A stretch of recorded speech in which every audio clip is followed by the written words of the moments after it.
Assalamualaikum warahmatullahi wabarakatuh. Salam dan bahagia Bapak Ibu guru hebat. Perkenalkan, saya Diki Wahyudi, calon guru penggerak angkatan 9 tahun 2023, unit kerja SMKS Wira Informatika Global. Pada kesempatan kali ini, saya akan melakukan aksi nyata diseminasi mengenai penerapan budaya positif di SMK Wira Informatika Global. Baik, Assalamualaikum warahmatullahi wabarakatuh.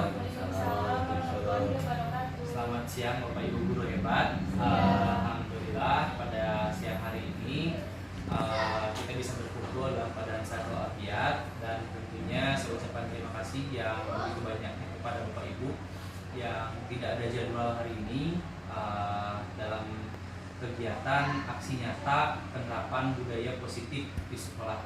Jadi ini sangat berkaitan sekali terhadap sekolah kita, terhadap cara bagaimana kita menangani murid, menangani peserta didik untuk bisa semangat dalam belajar. Bapak Ibu, pertama di saat saya memberikan aksi nyata, saya mengemukakan bahwa pendidikan itu berubah.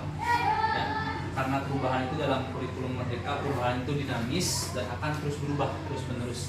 Salah satunya adalah penerapan kita dalam menangani peserta didik yang sebelumnya kita yakini bahwa peserta didik ini adalah sesuatu yang harus kita didik, dan peserta didik akan mengikuti apa yang kita perintahkan. Nah, sedangkan di kurikulum Merdeka ini berbanding terbalik, bahwa kitalah yang harus memahami dengan keadaan murid, kitalah yang harus menerima murid, karena murid ini merupakan sesuatu ibaratkan sebuah kertas yang sudah ada titik-titiknya, dan kitalah sebagai guru yang melanjutkan, ya, tidak kertas kosong yang kita bisa tetapkan apa saja. Nah, bagaimana cara menerapkan tersebut?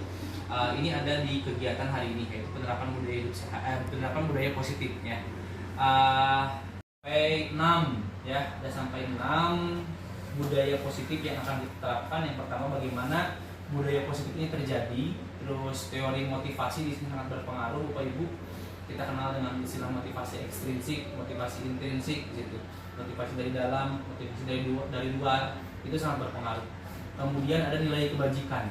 Nilai-nilai kebajikan yang akan kita praktekkan kepada siswa-siswi kita seperti apa, ini ada. Berikutnya kita kenal dulu dengan istilah peraturan kelas atau kesepakatan kelas. Sekarang kita rubah di guru penggerak angkatan 9 ini, kata-kata tadi berubah menjadi keyakinan kelas, ya. Berikutnya ada posisi kontrol dan ada segitiga restitusi. Jadi bagaimana cara kita menangani peserta didik dengan cara seperti ini. Apapun kendalanya, apapun kondisinya, jika kita terapkan dengan beberapa poin-poin ini, itu sangat berpengaruh terhadap pendidikan kita nanti. Oke.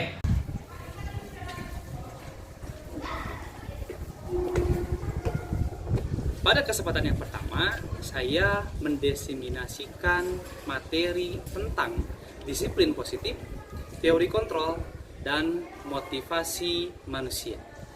Diharapkan pada materi ini guru SMKS Wira Informatika Global dapat menerapkannya kepada siswa-siswi. Kita mulai dari budaya positif, Bapak Ibu. Budaya positif itu seperti apa? Saya terapkan di sini. Ini LMS saya, Bapak Ibu.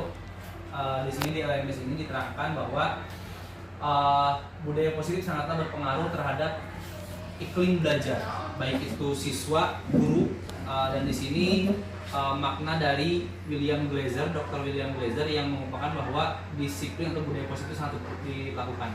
Salah satunya dengan teori kontrol, Bapak Ibu. Di sini ada studi kasus atau ada kasus bagaimana dibuat dengan cara kita mengepalkan sebuah tangan. Di sini ada. Cobalah lakukan secara bergantian bagaimana kita mengepalkan tangan, mengepalkan salah satu tangan.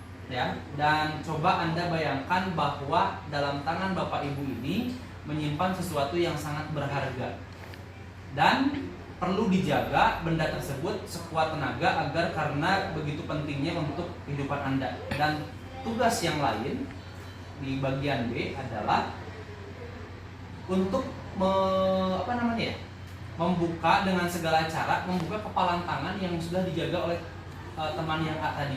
Nah itu bagaimana caranya? Bisa dengan cara menghardik, membujuk, mengintimidasi, memarahi, menggoda, menggelitik, bahkan menawari uang agar Anda bisa bersedia atau membuka kepalan tangan Anda. Nah jadi seperti itu. Kita bayangkan saja dulu Bapak Ibu, ini ada satu tangan, kemudian tangan itu isinya tempat yang sangat berharga, ya. Dan tangan ini dicoba dibujuk oleh teman kita yang bagian B. Bagaimana caranya gitu kan dibuka.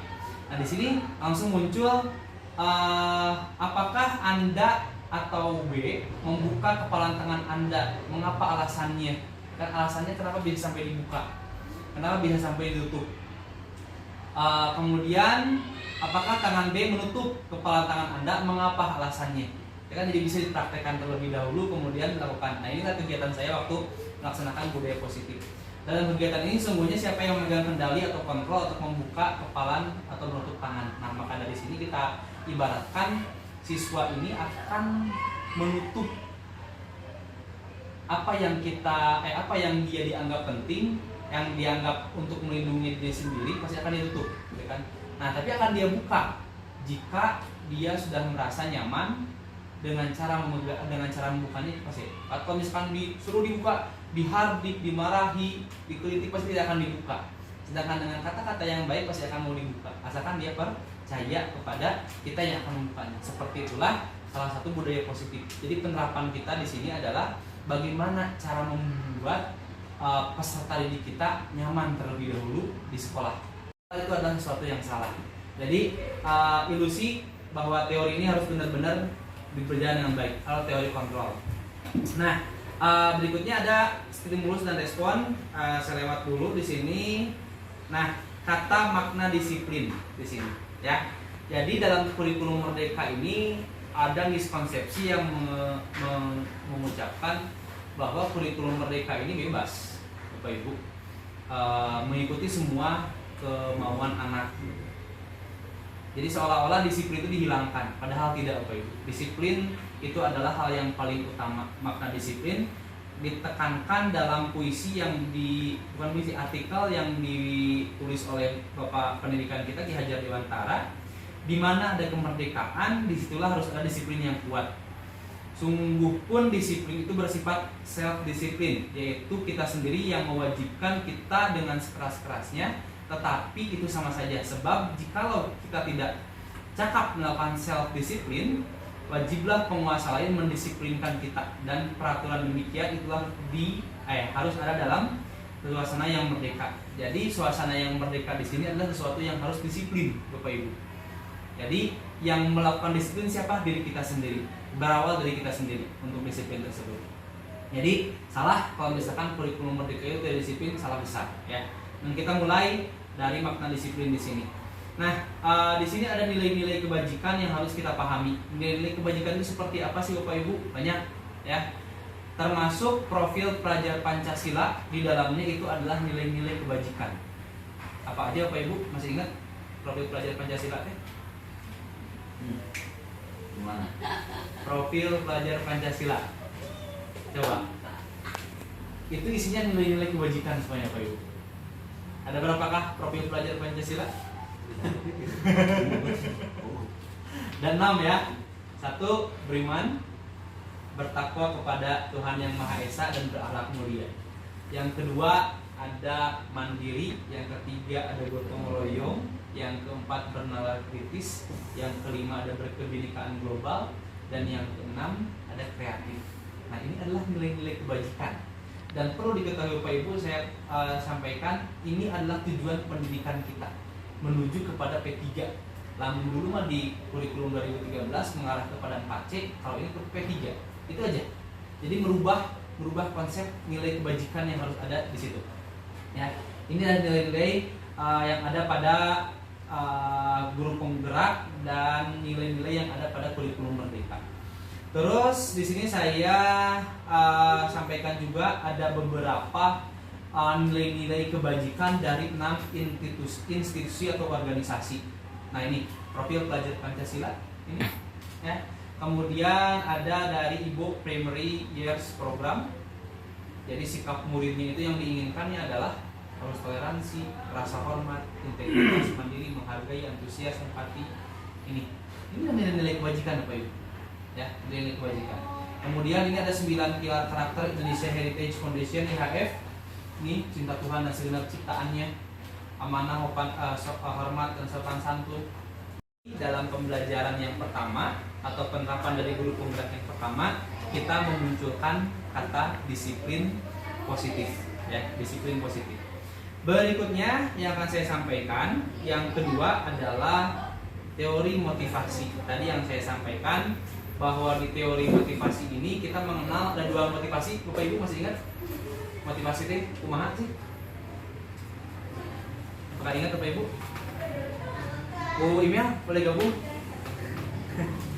Motivasi ada berapa? Motivasi? Motivasi ada 2 email ya. Jadi motivasi itu ada motivasi dari dalam dan ada motivasi dari luar. Kita kenal dengan istilah motivasi apa? Ekstrinsik dan intrinsik. Ya, itu dia. Motivasi di sini tadi bahasanya adalah motivasi hukuman, penghargaan dan restitusi, ya. Hukuman, penghargaan, restitusi. Hukuman masuknya kemana, penghargaan masuknya kemana, restitusi masuknya kemana. Nah, kita pelajari dulu di sini.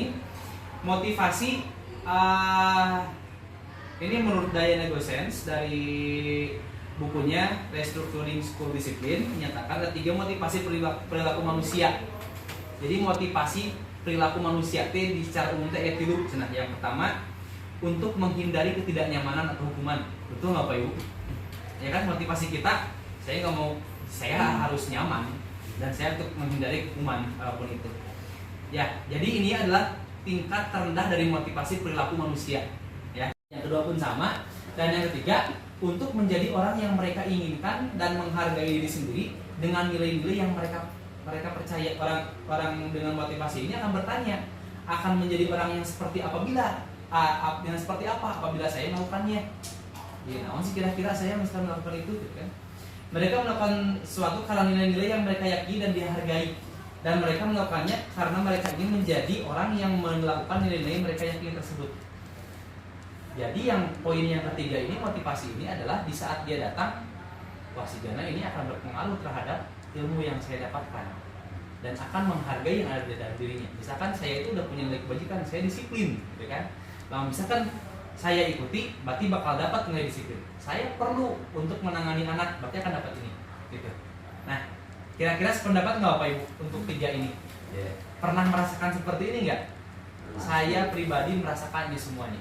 Saya, iya betul. Saya datang pernah karena saya hukuman. Saya datang pernah karena untuk mendapatkan imbalan atau penghargaan karena menang duit ya. Dan ada juga yang untuk datang untuk mencari ilmu juga di sini. Nah, di 3 ini teori motivasi di sini. Bayangkan jika anak-anak peserta didik kita seperti ini, Bapak Ibu.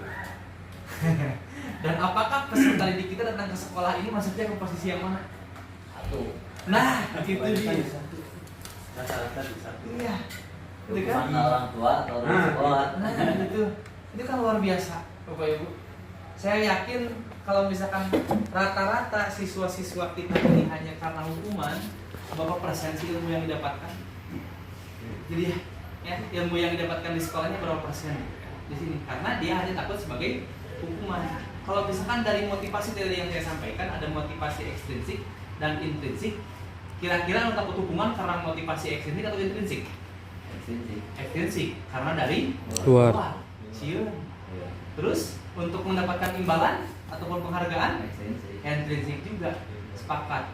Dan yang ketiga kira-kira apa? Kalau ini masuk dari dalam. Jadi kita mulai dulu dari dalam dulu Pak Ibu. Ya, dari dalam sebagaimana kita ini benar-benar ingin belajar itu dari situ. Ya. Terus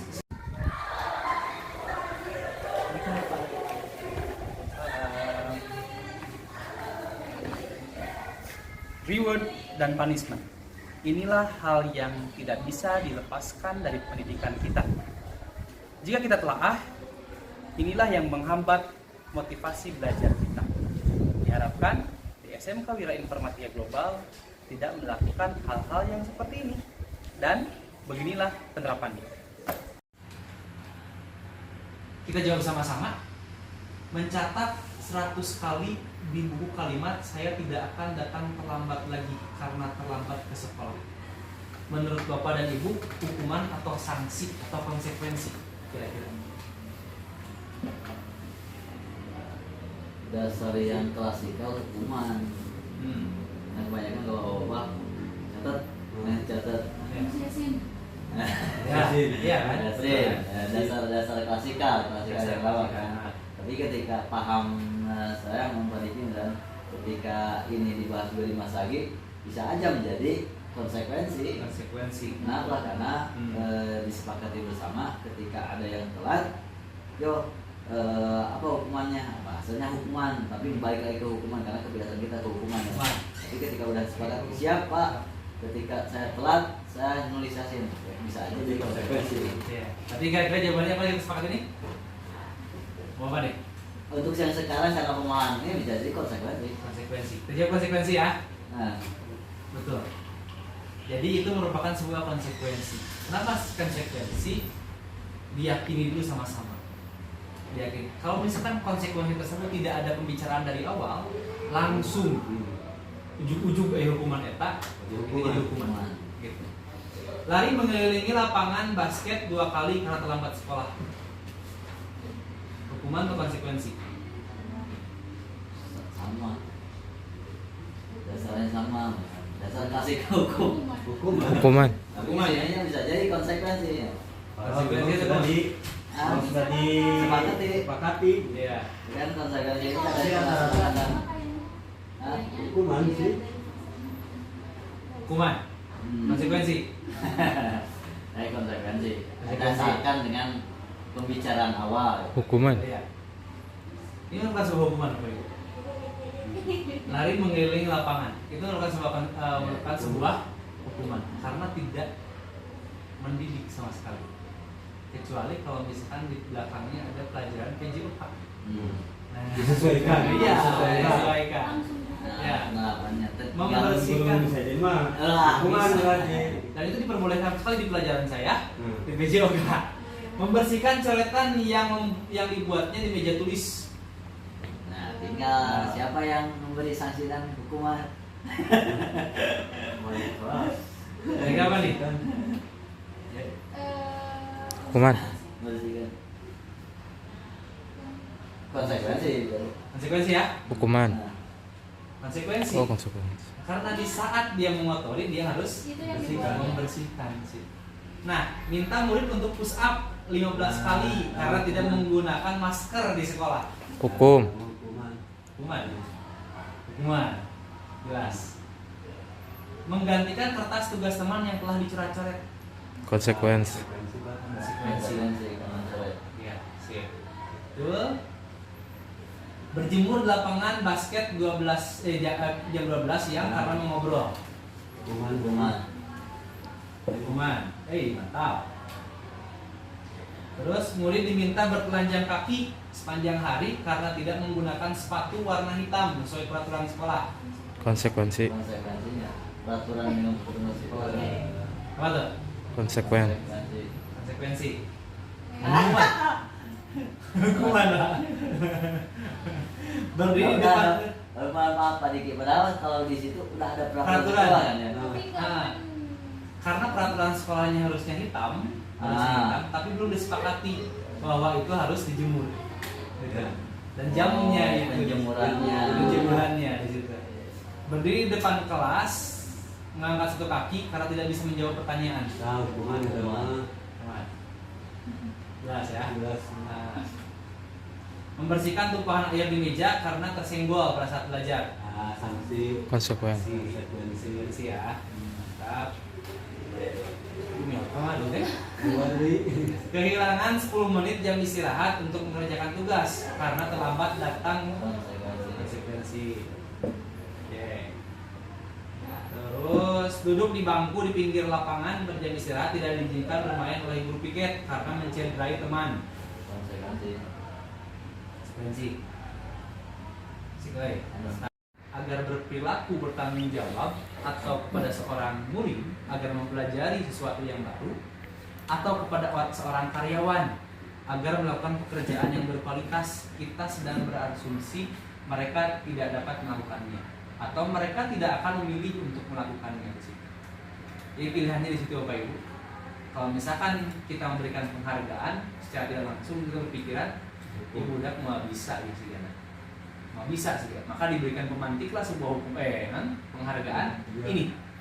Kayak coklat dari. Nah, karena pikiran kita tidak akan melakukannya. Itu seperti yang diutarakan oleh Alfikon ke arah sana. Nah, ini panjang sekali pengaruh jangka pendeknya bagaimana jika dihukum oleh penghargaan, Bapak Ibu. Penghargaan itu tidak efektif. Nah, di sini ada pengaruh jangka pendek dari sebuah penghargaan. Kita menginginkan melakukan sesuatu yang kita inginkan dalam jangka waktu pendek. Hanya waktunya pendek aja. Berikutnya tidak akan dilakukan lagi karena sudah tercapai. Kita menggunakan penghargaan lagi dan akan terusan. Maka orang tersebut akan bergantung pada penghargaan yang diberikan. Gitu ya. Setelah menjalankan keyakinan kelas, tahapan berikutnya dalam diseminasi yang saya paparkan adalah mengenai kebutuhan dasar siswa. Terdapat 5 kebutuhan dasar dalam buku Choice Theory yang dikarang oleh Dr. William Glasser dengan beberapa poin di dalamnya. Berikut adalah tahapannya.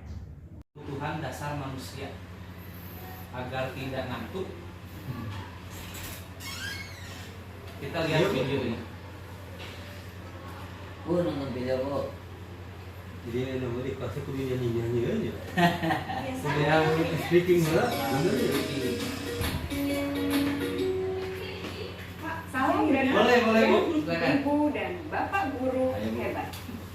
Untuk Nah, ini adalah kebutuhan dasar manusia dan kebutuhan dasar anak-anak. Kita harus paham Bapak Ibu benar-benar. bangun budaya sekolah yang positif dengan lingkungan yang aman Dan kita harus pahami, Bapak Ibu. mendukung murid untuk menjadi pribadi yang berdaya, seimbang, dan bahagia. Salah satu upaya yang dapat dilakukan oleh guru adalah memahami kebutuhan dasar yang mendasari perilaku murid. Pada video kali ini kita akan membahas tentang 5 kebutuhan dasar manusia. Siap. Ada yang padat-padat. Udah padat diri saya. Saya lebih padat. Ki Hajar Dewantara dalam salah satu kutipannya menyatakan, kita ambil contoh perbandingannya dengan hidup tumbuh-tumbuhan. Seorang petani dalam hakikatnya sama kewajibannya dengan seorang pendidik yang menanam padi misalnya. Hanya dapat menuntun tumbuhnya padi. Ia dapat memperbaiki kondisi tanah, memelihara tanaman padi, memberi pupuk dan air, membasmi ulat-ulat atau jamur-jamur yang mengganggu hidup tanaman padi, dan lain sebagainya. Ketika guru memahami kebutuhan apa yang mendasari perilaku murid, dan guru berusaha menuntun dan mendukung murid dalam memenuhi kebutuhannya. Nah, ini kebutuhan dasar manusia ya. Sama ya Bapak Ibu yang kita oke berarti kebutuhan bertahan hidup, kemudian rasa ingin diterima, ya kan?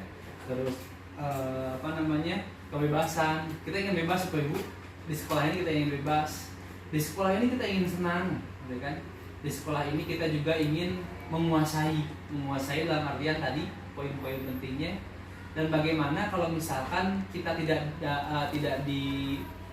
didapatkan dari kebutuhan tersebut, apa yang akan kita lakukan Bapak Ibu? Namun kita ya mah, namun dihargai, kita akan komentator gitu kan, komentar, kita akan berontak, sama halnya dengan murid-murid kita semuanya seperti itu. Jadi ada saatnya kita harus mendekati benar-benar dekat dengan murid. Nah, tadi yang saya sampaikan, ini kebutuhan bertahan hidup, kemudian kasih sayang yang diterima, penguasaan, kebebasan, dan yang lainnya. Itu adalah poin-poin dari kebutuhan dasar manusia dan dunia yang berkualitas. Terus di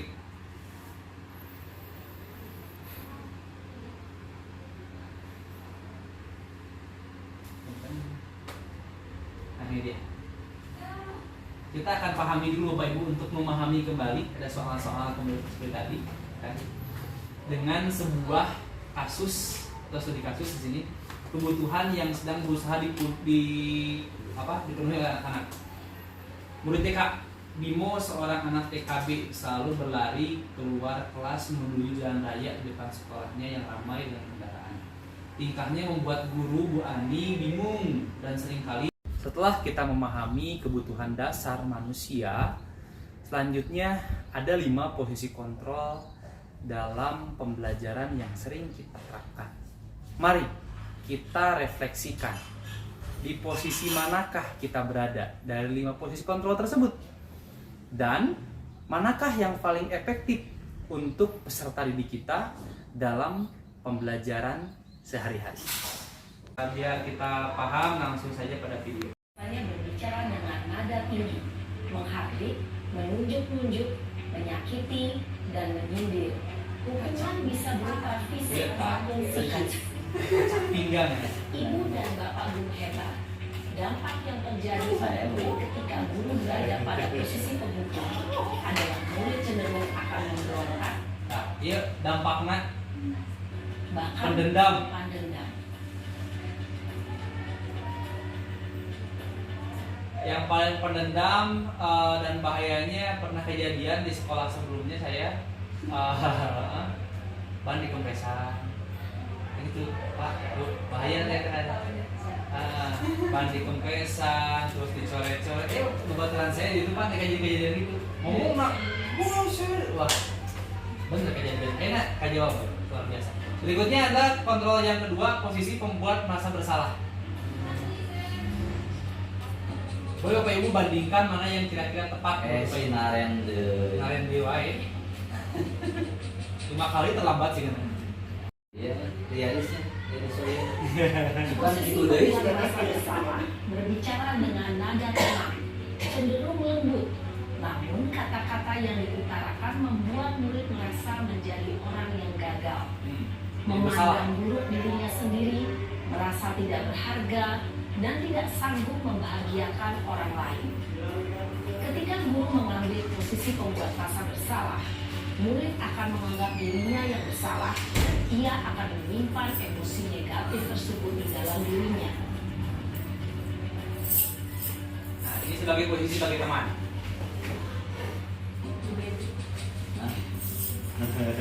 Oh, sudah. Naren sini. Gini ya. Naren! Oh, ini.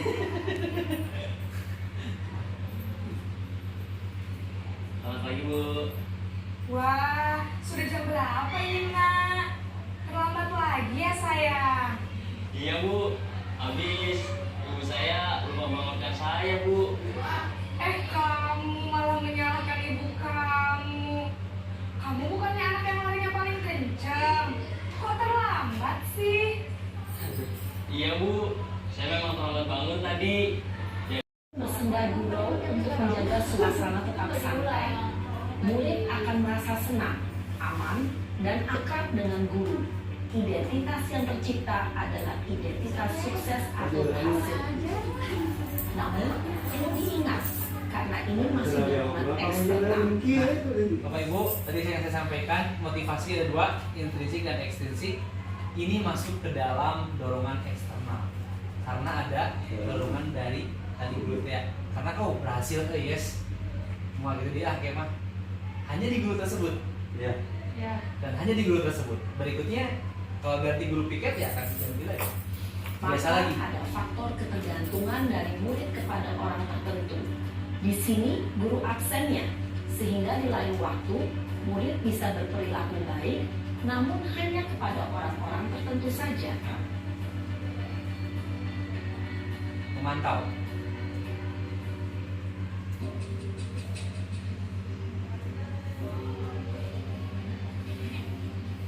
Akan murid berdasarkan peraturan dan konsekuensi.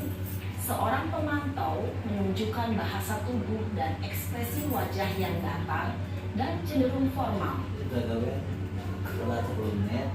Dan murid akan menghitung konsekuensi dan hadiah, Bapak Ibu. Di saat ada seperti ini, dia akan menghitung konsekuensi dan hadiah. Oh, berdasarkan data 20 menit, misalkan 15 menit akan dapat apa nih? 10 menit terlambatnya akan dapat apa nih? Seperti itu. Karena dia akan menghitung.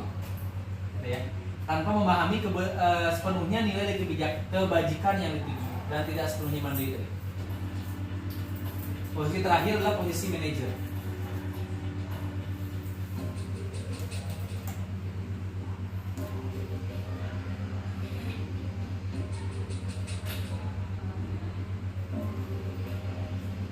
Naren,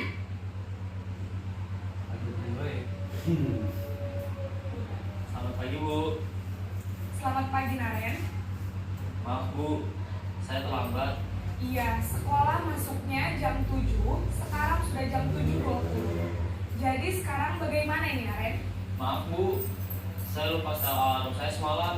Baiklah, menurut kamu, keyakinan sekolah yang mana yang perlu kamu tingkatkan? Menghargai diri sendiri dan orang lain mungkin ya Bu. Setuju. Jadi, apakah Naren meyakini prinsip saling menghormati tersebut? Iya Bu, saya meyakininya. Apakah Naren bersedia memperbaiki masalah keterlambatan ini? Bersedia Bu. Bagaimana kamu akan perbaiki masalah keterlambatan ini? Saya akan coba untuk tidak lupa menyetel alarm saya Bu.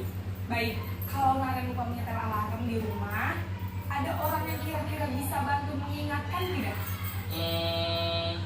Ada Bu, kakak saya, Kak Emma. Ada lagi selain Kak Emma? Selain Kak Emma, ada ibu saya. Baik, jadi yang mengingatkan Naren adalah Kak Emma dan ibu kamu ya? Kira-kira akan mulai setel alarm kamu? Ya, manajer. Susah nggak kira-kira? Pasti Susah ya. pastinya. Dengan yang sampai sekarang saya sendiri tadi dan yang guru yang lain juga masih ini kan tentang pemahaman Iya. tentang pemahaman dan kesadaran anak didik kita. Tapi posisi kita ya contoh dari kasus yang manajer tadi ada kita itu harus ada bantuan dari orang rumah, orang tua khususnya.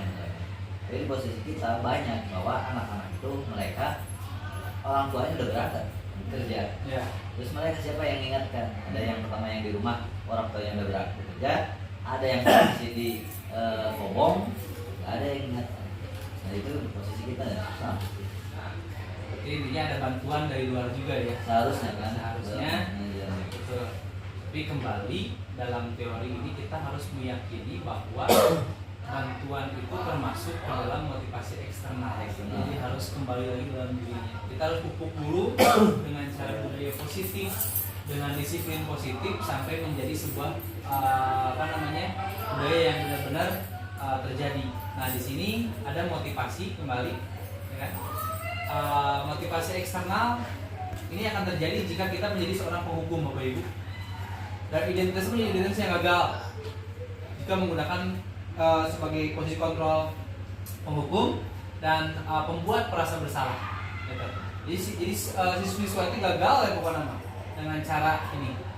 Ada yang positif, perilakunya positif, yaitu sebagai teman dan pemantau.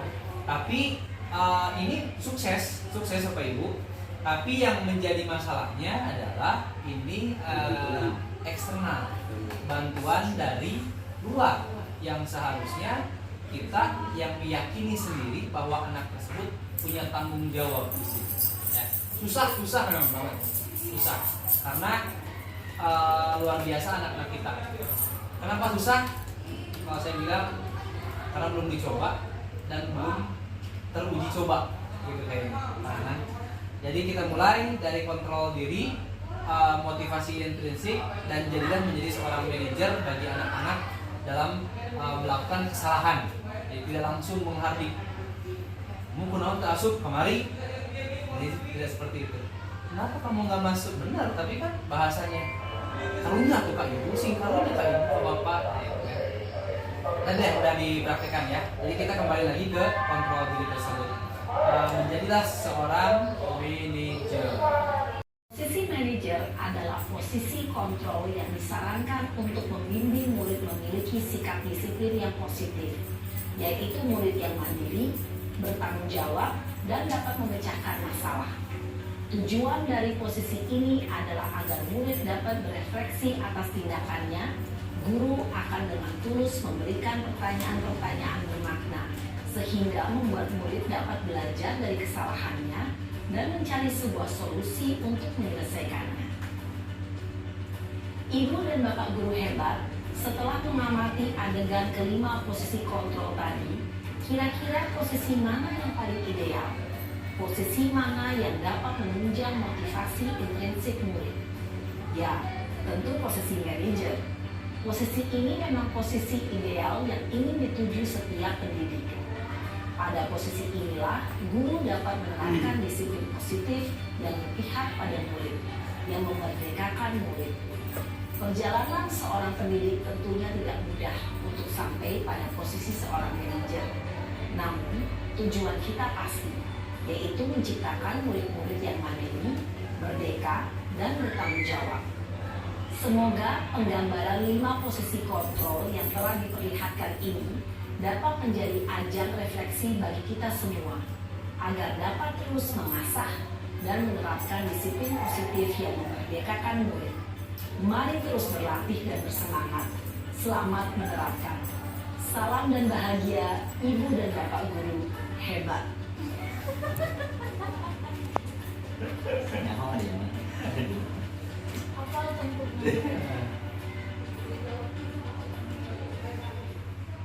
Kira-kira yang mana Bapak Ibu? Ya, jadi seperti itu. Oke Pak, terima kasih saran dan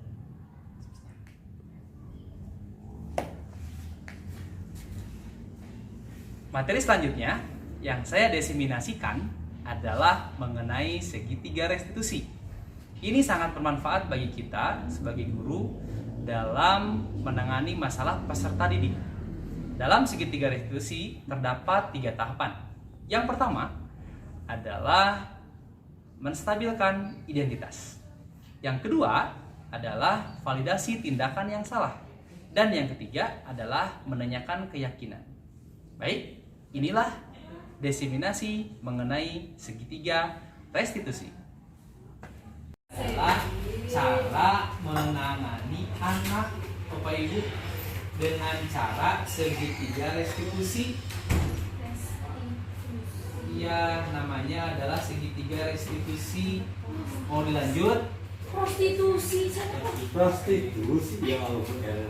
Mana mau lanjut? ayo. Ayo dulu mau udah. Ini mana? Ini adalah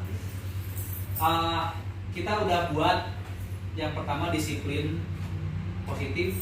Kita sudah anggap aja ya Bapak Ibu, kita udah punya disiplin positif, udah paham, dan kita udah paham motivasi kita bahwa kita mengikuti di sini itu untuk apa? Apakah takut karena hukuman dari saya, atau diberi imbalan oleh saya, atau pentingnya ilmu? Itu termasuk ke dalam motivasi.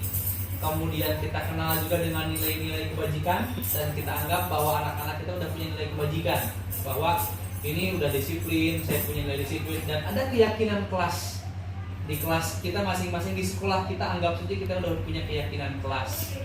Dan berikutnya kita melakukan 5 posisi kontrol, dan yang paling utama kita terapkan adalah posisi kontrol yang keberapa? Kelima, yaitu sebagai manajer. Kita udah lakukan, dan ternyata anak tersebut masih bermasalah. Nah, berikutnya adalah segitiga restitusi. Jadi kita panggil Bapak Ibu, anak-anak tersebut dilakukan oleh siapa? Bukan hanya guru BP, tapi secara keseluruhan. Guru mata pelajaran, guru BP akan melakukan itu semuanya. Guru wali kelas, semuanya akan melakukan itu. Dengan cara segitiga restitusi, berbentuk segitiga, tapi ada tahapan-tahapan. Yang pertama menstabilkan identitas, validasi yang salah, dan menanyakan keyakinan. Di sini poin paling pentingnya. Dari bagaimana cara menghadapi siswa yang bermasalah. Salam dan bahagia.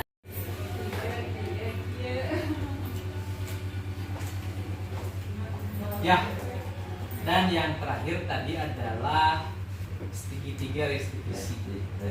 Kira-kira paham nggak Bapak Ibu? Segitiga restitusi kita semua. baru gambaran Pak. Gambaran. Jadi bisa jadi tahapan dan bisa jadi juga tidak bertahap. Kalau kasusnya ringan-ringan saja bisa langsung ke segitiga yang terakhir. Nah, Manajer. Keyakinan tanpa melewati stabilitas identitas. Tapi di saat siswa tadi yang datangnya keadaan marah seperti tadi, itu semuanya perlu dilakukan. Karena di saat panggil, kemudian datang kelas, ditanya, langsung pasti akan menggebu-gebu. Kalau misalkan langsung ditanya, kamu apa yang dilakukan keyakinan kelasnya seharusnya gimana? Pak pasti akan bisa menjawab. Gitu. Karena dia akan melampiaskan dulu apa yang dia katakan.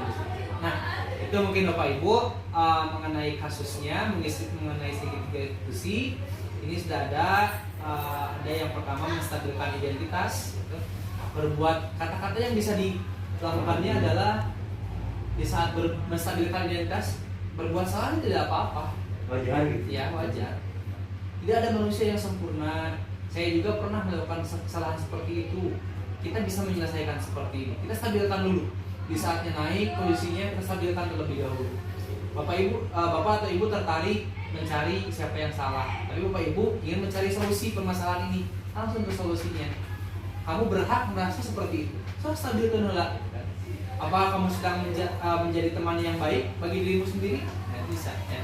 Nah, itu untuk menstabilkan identitas. Terus berikutnya validasi tindakan yang salah.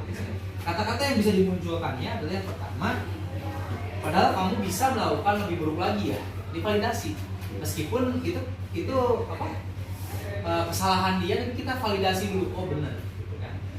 Validasi dulu. Kamu pasti punya alasan mengapa melakukan itu. Oh benar, kamu itu salah, tapi kamu validasi dulu. Kita validasi dulu. Kamu bangga terhadap diri kamu karena kamu telah melindungi sesuatu yang penting buatmu. Ya kan tadi jawaban si Sarah itu kan dia ngambek gitu kan. Dia difitnah, kemudian ya itu dia mengaku dan dia merasakan oh ternyata guru ini mau mengontrol tadi yang ini untuk dibukakan gitu kan. Dengan cara perlahan-lahan stabilkan terus menjadi validasi dan langsung keyakinan, maka dia akan terbuka untuk mau, ya kan? Kamu boleh mempertahankan sikap itu, kan kamu boleh silakan. Tapi kamu harus menanamkan sikap yang baru, tetap tidak mengaminkan dan tidak mengiyakan. Iya itu kesalahannya, tapi itu bukan kesalahan yang betul. Terus yang ketiga, menanyakan keyakinan. Saya anggap saja kita udah punya keyakinan kelas. Apa yang kita percayai sebagai kelas atau keluarga?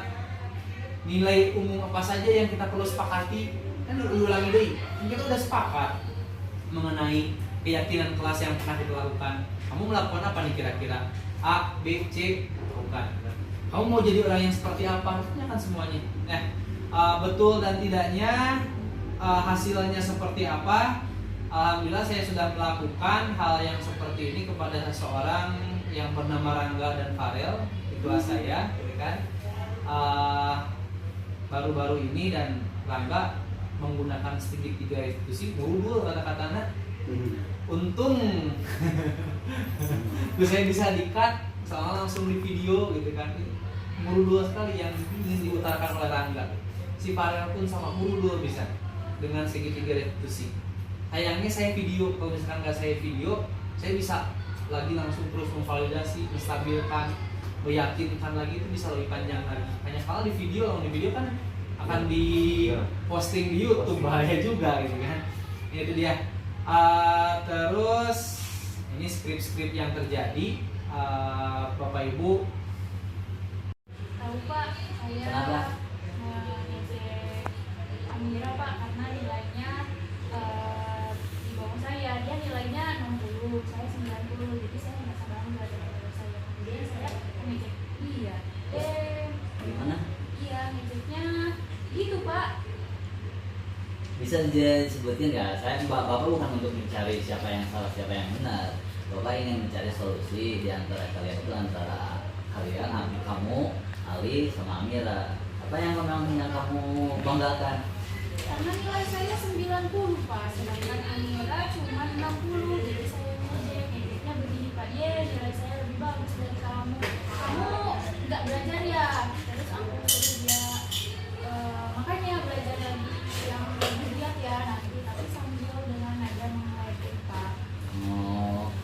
Jadi kamu bangga dapat nilai 90 di atas Amira? Tentu bangga Pak, 60 sama 90 udah bisa saya. Ya bapak pun pasti akan bangga kalau misalnya dapat 90, itu kan lebih daripada KKM, ya kan? Nah, akan tetapi mood kamu kira-kira validasi nama mood kamu bukan salah. Sebenarnya mood kamu itu adalah kesalahan kamu, bukan? Salah. Terus mana? Karena kamu kayak gitu, kira-kira perasaan Amira gimana? Sedih Pak. Sedih. Ya, mungkin malu juga. Nah, kamu bisa lebih daripada itu seharusnya kan, misalkan lebih dari kebanggaan diri atau misalkan bisa mengejek-ejek Amira karena nilainya lebih atau di bawah kamu. Ya, mood. Kamu bisa mempertahankan sikap itu karena kebanggaan kamu mendapatkan nilai 90, tapi kamu harus menambahkan sikap kamu yang lainnya. Ya. Menurut kamu nanti kalau posisi kamu sebagai Amira ada yang kamu mendapatkan nilai 60, kamu merasa tersinggung nggak dengan ucapan orang lain bahwa kamu mendapatkan nilai 60? Tersinggung. Untuk keyakinan kamu ketika kejadian seperti itu, apa yang harus kamu yakin?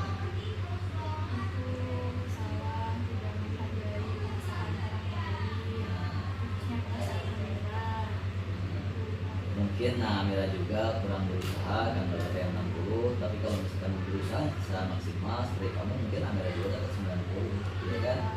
Atau misalkan kamu hari ini belajar dengan benar, jadi nilai kamu 90, tapi pastinya kalau nanti misalkan kamu belajarnya kurang, bisa jadi nilai kamu sama dengan Amira yaitu nilai 60. Untuk Pak Diki.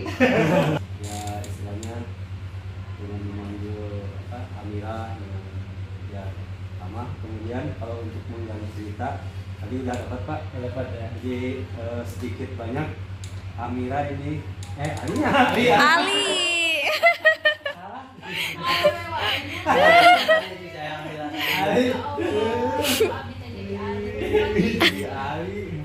Ya tadi alasan apa istilahnya tindakan menggali cerita untuk Ali udah dapat. Kemudian alasan melakukan tindakan tersebut si Ali udah menyadari dengan pertanyaan dari Pak Nanang. Nah kemudian dari segi tahapan yang kedua yang menstabilkan, yang sudah betul distabilkan. Kemudian lagi untuk tahapan validasinya juga tadi sudah sebagian Pak, sudah ada. Saya siapa Sebagian. Nah kemudian juga untuk keyakinannya juga sebagian. Sebagian betul. Soalnya mungkin ya kita pertama nanti Siapa?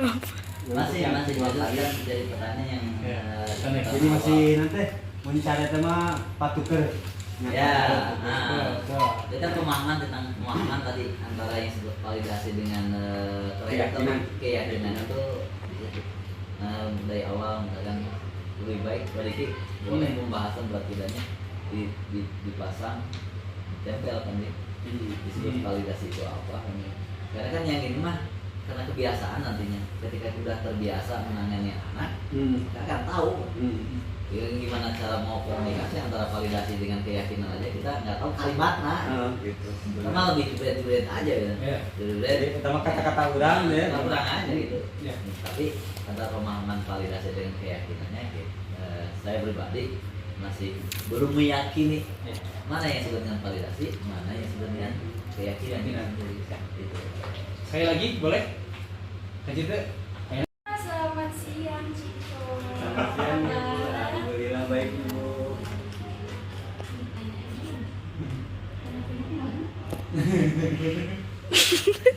Ciko sedang apa tadi di luar? Jajan. Jajan Ciko.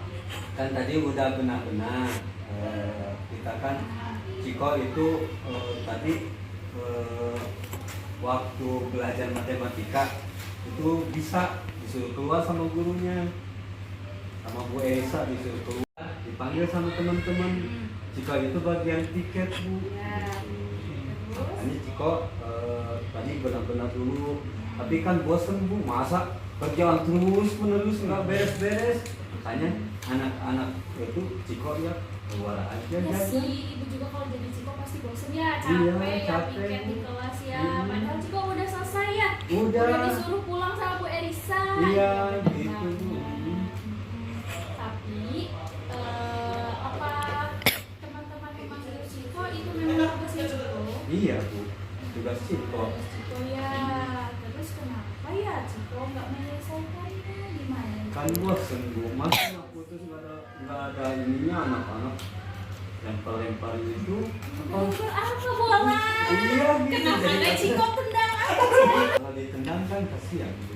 Oh gitu, lalu Ciko keluar Hmm. gitu, bosen, Bosen, terus lapar, jajan, jajan. lapar juga, iya sih ibu juga gitu ya kalau udah capek piket gitu. Tapi sebenarnya Ciko mau jadi orang seperti apa kira-kira? Ya bertanggung jawab, Bu. Nah, bertanggung jawab ya, kira-kira tindakan Ciko tadi itu sudah sesuai belum sama keyakinan Ciko? Salah, Bu. Harusnya kan beresin. Iya, jadi kedepannya Ciko akan seperti apa? Ciko akan piket, beresin, kalau sudah beres baru pulang. Nah, begitu. Kapan Ciko mau melakukannya? Paling minggu depan, Bu. Minggu depan. Jadwal piket Ciko lagi? Iya. Iya, Bu. Ya sudah, terima kasih ya. Nanti semoga Ciko bisa lebih meyakini apa yang sudah Ciko bilang barusan. Yakini juga. Siap, Bu. Ya, terima kasih. Sip, Yang pertama, karena secara keseluruhan benar, ada mulai dari yang pertama cekor dengan Rama, dari ketika mulai dari masuk Cikonya menanyakan tentang kondisinya, yang kedua sudut pandangnya kenapa, karena dasarnya apa. Tadi karena kasusnya adalah tidak piket, walaupun sudah disuruh pulang, tapi ada tugas piket, jadi menstabilkan identitasnya ya. Nah tadi karena Ciko Cikonya udah anak kelaparan, jadi jajan duluan, tapi udah mengetahui bahwa ada tugas yang harus dilakukan oleh Ciko, yaitu piket itu sendiri. Keyakinannya berdasarkan keyakinan ada tanggung jawab, karena tanggung jawab seorang piket ya harus piket, ada asaskan di sana. Ini keyakinan ada tanggung jawab, dan ini dilanjutkan dengan adanya perubahan yang ingin dilakukan oleh Ciko sendiri, yaitu pada minggu selanjutnya dengan piket, jadwal piket yang akan dilaksanakan pada minggu selanjutnya. Jadi, Ya. teman Ciko. Tugas buat saya nomor sekian, Pak. Tugas atau ini masih lama, sebetulnya masih lama di akhir, tapi saya khawatir ada hal-hal yang lain yang terjadi pada saya nantinya dan ini tidak tersampaikan. Tadinya saya ingin hadir seluruh wali kelas, jadi aktif semuanya. Kalau misalkan tadi ini tugas Pananang, bukan tugas Pananang sebagai siswaan, bukan tugas wali kelas sebagai yang terdekat dengan murid, tapi kita lah sebagai guru-guru bisa yang paling dekat dengan murid di situ. Karena kesalahan bukan kepada wali kelas dan itu, tapi dengan guru-guru yang sering terjadi itu di situ. Itu mungkin Bapak Ibu, terima kasih sekali lagi atas waktunya, Bu Isa, Bu Priska, kemudian Panding dan Pananang dari pertama sampai dengan akhir. Semoga ilmunya bermanfaat dan mungkin bermanfaat bagi saya untuk pembuatan tugas, tapi nanti masih lama. Lagi mohon maaf jika ada perilaku dari kata saya, kata-kata yang kurang tidak baik ya, tidak baik. Terima Bapak Ibu semuanya, mohon maaf. Assalamualaikum warahmatullahi wabarakatuh. Waalaikumsalam warahmatullahi wabarakatuh. Demikianlah aksi nyata modul 1.4 mengenai penerapan budaya positif di sekolah. Semoga bisa kita terapkan di sekolah kita dan semoga kita bisa mengambil hikmah dari semuanya. Terima kasih. Assalamualaikum warahmatullahi wabarakatuh. Salam dan bahagia.